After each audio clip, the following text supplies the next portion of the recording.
Hey team, we need to talk about a topic that as field techs you are faced with at every job you go to: parking. Let's not take this lightly. Our parking habits can negatively impact the quality of our customer service, our overall safety, and even our income.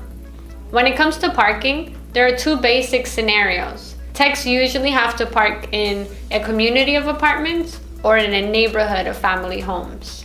First, let's take a look at how we should park in an apartment community.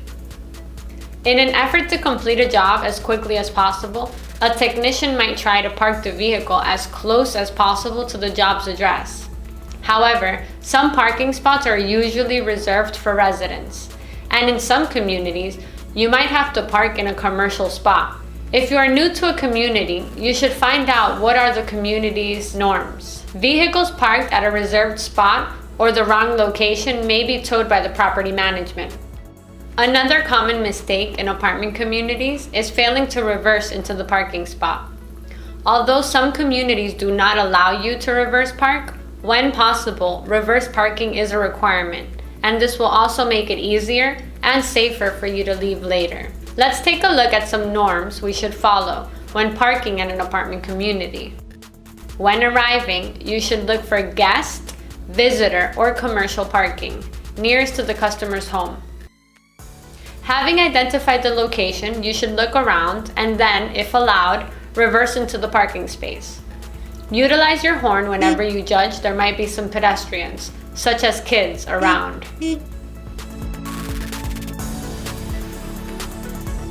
Then, you should place cones in front of your vehicle. These cones allow you to establish a protected area. The cones also have another function. When you finish your job, as you pick up your cones, you should do a 360-degree check of your vehicle.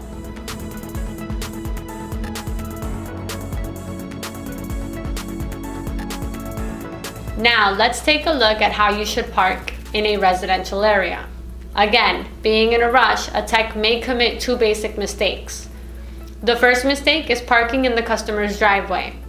Just because the driveway is empty, this does not mean, for example, that the customer isn't expecting somebody to arrive soon. Also, if your truck leaks oil on the driveway, your customer may file a complaint. Another common mistake is to park against the correct flow of traffic. That's dangerous because you may have incoming traffic going in the right direction.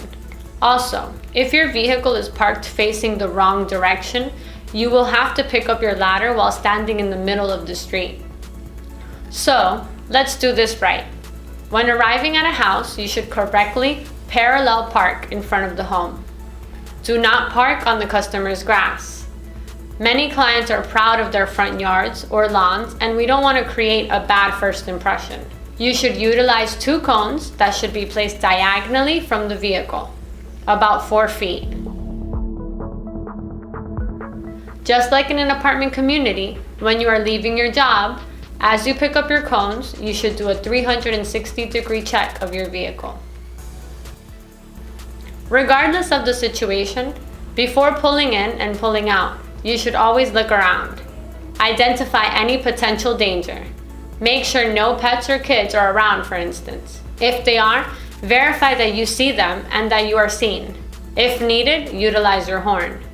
Parking is something we have to do at every job, and it's important that we implement these norms to the point where they become habits.